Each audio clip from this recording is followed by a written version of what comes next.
A psicologia do dinheiro. Morgan Housel já parou para pensar por que duas pessoas, vivendo no mesmo país, no mesmo período, diante das mesmas oportunidades, conseguem ter resultados financeiros completamente diferentes? Enquanto uma constrói uma fortuna ao longo dos anos, a outra mal consegue sair das dívidas. A resposta não está nas fórmulas matemáticas que você aprende na escola, nem tampouco nas planilhas complicadas dos planejadores financeiros. O segredo, na verdade, está muito mais próximo de nós. Ele está na mente, na forma como cada pessoa enxerga e lida com o dinheiro ao longo da vida. É sobre isso que Morgan Housel fala em seu livro A Psicologia do Dinheiro. Ele nos mostra que o maior fator que determina nosso sucesso financeiro não é o conhecimento técnico, mas sim o modo como pensamos, sentimos e agimos em relação ao dinheiro. Cada pessoa tem uma história única com o dinheiro. Desde muito jovens, vamos formando percepções, crenças e sentimentos baseados nas experiências que vivemos. Alguém que cresceu em um ambiente de escassez, vendo os pais lutarem para pagar as contas, provavelmente desenvolverá um perfil muito mais conservador, focado em segurança e aversão a riscos. Já quem cresceu em um período de prosperidade econômica, vendo seus familiares prosperarem através de investimentos arrojados, pode se tornar mais confiante e propenso a correr riscos. E é exatamente por isso que, quando ouvimos conselhos financeiros, quase sempre eles vêm carregados da própria história de quem os dá. Porque o dinheiro, antes de ser uma questão de números, é uma questão profundamente pessoal e emocional. Morgan Housel ilustra essa ideia com o exemplo de John F. Kennedy. Durante a Grande Depressão de 1929, enquanto milhões de americanos perdiam empregos, casas e economias de vida inteira, a família Kennedy, que já era rica, continuou prosperando. A fortuna da família não apenas foi preservada, como aumentou durante aquela década difícil.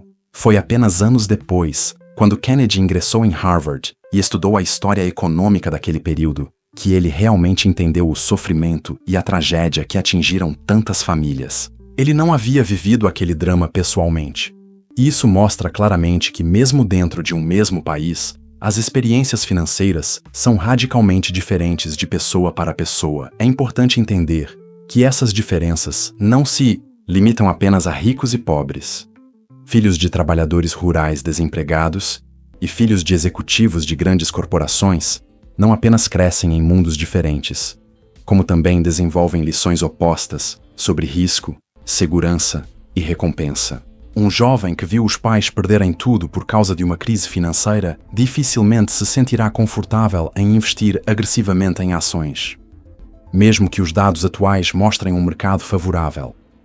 Por outro lado, alguém que cresceu vendo os pais enriquecerem com investimentos de risco, tenderá a enxergar o mercado com muito mais otimismo. Assim, as lições financeiras que cada um carrega não vêm de fórmulas ou manuais, mas sim das vivências concretas que marcaram sua trajetória. E é aí que muitos modelos econômicos falham ao tentar prever o comportamento das pessoas. Economistas muitas vezes criam modelos baseados em uma ficção conveniente, a de que o ser humano é racional em suas escolhas financeiras.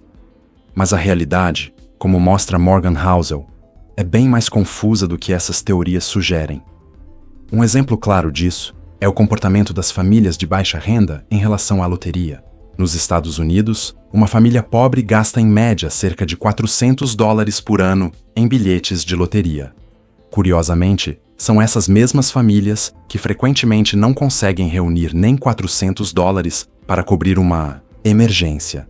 Do ponto de vista racional, essa decisão parece absurda, mas, sob a ótica emocional, ela faz sentido. Quando se está preso a uma realidade financeira sem perspectivas de ascensão, a loteria representa uma pequena faísca de esperança, uma chance, mesmo que remota, de mudar de vida e conquistar aquilo que parece inalcançável pelos caminhos tradicionais. Esses comportamentos, à primeira vista irracionais, são mais comuns do que imaginamos. A pesquisa realizada por Henrik Malmendier e Stefan Nagel, que vasculhou 50 anos de dados da pesquisa financeira americana, confirmou que as experiências pessoais de cada um moldam fortemente sua atitude diante do risco. Por exemplo, se um investidor enfrentou alta inflação durante sua juventude, ele tende a evitar títulos e instrumentos financeiros atrelados a juros fixos, mesmo que a inflação esteja sob controle atualmente. Em contrapartida, quem viveu períodos de estabilidade tende a buscar esses mesmos títulos com mais confiança. O mesmo acontece com o mercado de ações. Se durante a juventude o mercado estava em alta, a pessoa desenvolve maior confiança em investir em ações. Mas se o mercado estava em baixa nesse período formativo, a tendência é evitar esse tipo de investimento no futuro. Esse padrão explica por que duas pessoas com o mesmo nível de conhecimento técnico e acesso às mesmas informações podem tomar decisões financeiras totalmente opostas. É que, no fim das contas, o dinheiro não obedece apenas à lógica. Ele segue as memórias e emoções que cada um carrega dentro de si. Além disso, precisamos entender que todos nós, de certa forma, ainda estamos aprendendo a lidar com dinheiro. Afinal, a história da economia moderna é incrivelmente recente. A primeira moeda surgiu há pouco mais de 2.600 anos, durante o reinado de Aliates, na Lídia, atual Turquia. Conceitos como aposentadoria, hipoteca, crédito pessoal e mercado de capitais são ainda mais recentes. Até meados do século XX, por exemplo, a maioria dos americanos simplesmente trabalhava até o fim da vida, porque a aposentadoria, como conhecemos hoje, era algo quase inalcançável. Só após a Segunda Guerra Mundial, com o avanço dos programas de seguridade social e o crescimento econômico acelerado, a aposentadoria passou a ser uma possibilidade real para as massas. Hipotecas, cartões de crédito e empréstimos para automóveis só se popularizaram de fato a partir da década de 1940, com o GI Bill, um pacote de benefícios oferecido aos veteranos de guerra que impulsionou o acesso ao crédito e estimulou a economia americana. Ou seja, mesmo vivendo num mundo aparentemente sofisticado financeiramente, somos todos novatos nesse grande jogo. É por isso que não podemos dizer que as pessoas são incompetentes em finanças pessoais. Na verdade, estamos todos tentando navegar em um sistema complexo, com regras novas, dinâmicas incertas e poucas referências históricas sólidas. E como veremos ao longo desta jornada, além de todas essas variáveis emocionais, ainda existe um outro fator poderoso e frequentemente subestimado que influencia diretamente nossos resultados financeiros: a sorte. Quando falamos em dinheiro, é impossível ignorar o papel da sorte. Ela age de forma silenciosa, invisível e muitas vezes subestimada. A maioria de nós prefere acreditar que o sucesso financeiro é exclusivamente fruto de esforço, disciplina e talento. E, de fato, o trabalho árduo tem sua importância. No entanto, negar o papel da sorte é ignorar um dos componentes mais imprevisíveis da vida financeira. Morgan Housel nos mostra como a sorte e o acaso moldam carreiras inteiras. Ele cita o exemplo clássico de John D. Rockefeller, um dos empresários mais bem-sucedidos da história. Rockefeller construiu seu império do petróleo numa época em que as leis dos Estados Unidos ainda não tinham regras claras para o que ele estava fazendo. Sua solução foi simples e arriscada: ignorar completamente essas leis. Tivesse fracassado, seria apenas mais um criminoso condenado. Mas, como seu plano deu certo, a história o celebra como visionário e inovador. O que separa um gênio de um criminoso nesse caso foi um elemento imponderável: a sorte. Essa mesma lógica se repete todos os dias em nossos tempos modernos. Muitos que hoje são admirados por suas fortunas tiveram uma combinação de trabalho, decisões acertadas, mas também uma dose crucial de estarem no lugar certo, na hora certa. E o problema surge quando tentamos copiar esses casos de sucesso como se fossem fórmulas garantidas de riqueza. O perigo está em se inspirar demais em histórias individuais e não enxergar o quanto o acaso participou daquele resultado.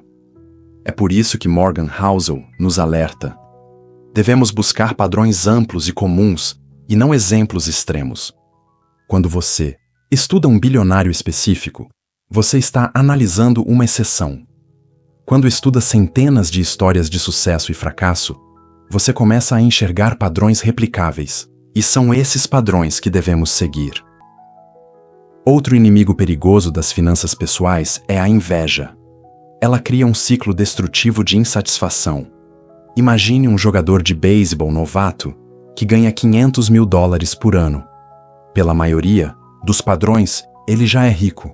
Mas, se ele compartilha o vestiário com um superastro que ganha $36 milhões anuais, de repente, seu próprio salário parece pequeno.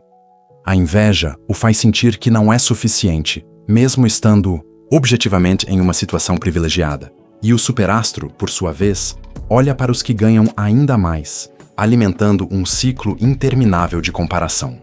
Morgan Housel ilustra essa armadilha com a história de Rajat Gupta. Nascido em Calcutá, na Índia, Gupta superou a pobreza extrema e se tornou CEO de uma das maiores consultorias do mundo, a McKinsey. Quando se aposentou, sua fortuna ultrapassava $100 milhões. Mesmo assim, ele queria mais. Durante a crise de 2008, ao ter acesso antecipado a informações confidenciais sobre investimentos bilionários de Warren Buffett, Gupta decidiu repassar esses dados e realizar operações ilegais de compra de ações.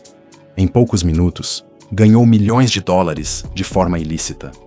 Mas o preço foi altíssimo. Acabou sendo condenado e preso por tráfico de informações privilegiadas. Sua busca incessante por mais o levou à ruína, e a lição é clara. Saber quando parar é uma das habilidades mais valiosas no mundo das finanças. Além disso, Morgan Housel nos lembra de outro princípio essencial. Acumular riqueza é uma coisa. Manter essa riqueza é outra completamente diferente. Ganhar dinheiro exige coragem, ambição e disposição para assumir riscos. Já manter dinheiro requer disciplina, humildade e, acima de tudo, um medo saudável de perder tudo o que foi conquistado. A história de Jesse Livermore exemplifica essa dinâmica. Ele foi um dos maiores especuladores de Wall Street no início do século XX. Em 1929, pouco antes da quebra da bolsa, Livermore fez a maior aposta de sua vida, apostando que o mercado entraria em colapso. E estava certo. Quando a crise explodiu, ele ganhou o equivalente a bilhões de dólares nos valores atuais. Enquanto muitos perdiam tudo, ele prosperava. No entanto, o sucesso o fez acreditar que era infalível. Livermore começou a assumir riscos cada vez maiores, acreditando que sua genialidade o protegeria de novas perdas. Poucos anos depois, perdeu toda a fortuna e, consumido pelas dívidas e pela depressão, cometeu suicídio. Esse exemplo trágico nos ensina que o maior perigo financeiro surge quando a pessoa acredita que não pode mais errar. É justamente nesse ponto que o risco de perder tudo se torna real. Morgan Housel reforça que, no mundo das finanças, é preciso sempre respeitar o acaso e lembrar que nenhum sucesso passado garante vitórias futuras. Outro dado que ele apresenta é surpreendente. Cerca de 40% de todas as empresas de capital aberto acabam perdendo todo o seu valor com o tempo. E até mesmo entre os bilionários americanos, a lista dos 400 mais ricos da Forbes tem uma rotatividade de 20% por década, desconsiderando mortes e transferências familiares. A permanência no topo é tão difícil quanto a ascensão até ele. E por que isso acontece? Porque a manutenção da riqueza exige um tipo de mentalidade rara. Exige a capacidade de abrir mão de oportunidades tentadoras, de recusar riscos desnecessários e de preservar o que já foi conquistado. Quando você tem medo de perder, passa a analisar cada oportunidade com um filtro muito mais criterioso. Poucos ganhos são suficientemente grandes para justificar o risco de perder tudo. Morgan Housel conclui que o sucesso financeiro não vem de acertar sempre, mas sim de acertar algumas poucas vezes e proteger os ganhos obtidos. Mesmo que você erre em metade das decisões, algumas vitórias grandes podem compensar as perdas. E para ilustrar essa lógica, ele apresenta a história de Heinz Berggruen, um dos maiores colecionadores de arte do mundo. Inicialmente, Berggruen não tinha formação em finanças nem em negócios. Ele começou sua coleção comprando pequenas obras por valores modestos, como uma aquarela de Paul Klee por $100. Com o tempo, foi adquirindo uma vasta quantidade de obras de arte. muitas delas de artistas renomados como Picasso, Matisse e Braque. Algumas dessas aquisições se tornaram investimentos extraordinários, enquanto outras não tiveram grande retorno. O segredo de seu sucesso foi simples: diversificar, acumular e esperar o tempo transformar algumas poucas escolhas em grandes acertos. Esse princípio se aplica também ao mundo dos investimentos financeiros. Poucos grandes acertos podem compensar uma série de pequenos erros. O fracasso é inevitável, mas o que importa de verdade é a natureza dos seus acertos. Por fim, Morgan Housel nos deixa um conselho valioso. Tenha muito cuidado com quem você admira e com quem você tenta copiar. Estudar casos individuais pode ser extremamente perigoso, pois tendemos a nos inspirar justamente em exemplos extremos. Em vez disso, devemos buscar entender os padrões gerais de sucesso e fracasso. Quanto mais comum for um padrão, maior a probabilidade de que ele também funcione na sua vida. No fim, a grande lição de A Psicologia do Dinheiro é que o dinheiro não segue uma lógica fria e previsível. Ele é regido por emoções, experiências, sorte e decisões psicológicas que nem sempre conseguimos controlar. Por isso, reconhecer o papel da sorte, desenvolver um medo saudável de perder e proteger os ganhos ao invés de buscar ganhos ilimitados pode ser o caminho mais seguro e sustentável para construir riqueza ao longo da vida. Ao final dessa jornada, fica claro que o maior desafio quando se trata de dinheiro não está em entender o mercado financeiro, ler gráficos ou seguir fórmulas prontas. O verdadeiro desafio está dentro de cada um de nós. São as nossas histórias de vida, as nossas experiências passadas, os nossos medos e desejos que moldam as decisões que tomamos a cada dia em relação ao dinheiro. Muitas vezes acreditamos que é possível aprender tudo o que precisamos apenas estudando investimentos, acompanhando as notícias econômicas ou ouvindo as recomendações dos especialistas. Mas o que Morgan Housel nos mostra é que por trás de cada escolha financeira existe uma carga emocional profunda. Existe a influência da sorte, que pode tanto nos favorecer quanto nos derrubar. Existe o risco invisível, que muitas vezes ignoramos quando estamos confiantes demais. Existe a inveja, que nos empurra a querer sempre mais, mesmo quando já temos o suficiente. Existe, acima de tudo, a necessidade de reconhecer os nossos próprios limites e de saber quando parar. Acumular riqueza exige coragem. Manter riqueza exige sabedoria. E essa sabedoria vem, em grande parte, da humildade de entender que não temos controle absoluto sobre tudo. Não precisamos acertar sempre. Precisamos, sim, proteger os acertos quando eles acontecem, evitando colocar tudo em risco na busca por mais e mais. Essa é a verdadeira psicologia do dinheiro. Por isso, ao construir seu próprio caminho financeiro, busque sempre observar os padrões gerais que se repetem na história de tantas pessoas bem-sucedidas. Não se iluda com exemplos extremos. Não, tente imitar histórias de sucesso isoladas. Concentre-se em aprender os princípios que atravessam gerações e que continuam funcionando, independentemente da época. Se você chegou até aqui, parabéns. Você já está muitos passos à frente da maioria, pois agora entende que, no jogo do dinheiro, o fator mais importante não é quanto você sabe de números, mas sim o quanto você compreende a si mesmo. E se você gostou desse resumo otimizado, já aproveita para se inscrever aqui no canal, deixar o seu like e ativar o sininho. Assim você continua recebendo mais conteúdos como este, com ensinamentos práticos, diretos e aplicáveis para o seu crescimento financeiro e pessoal. Aqui, você aprende rápido, com profundidade e sempre de forma otimizada.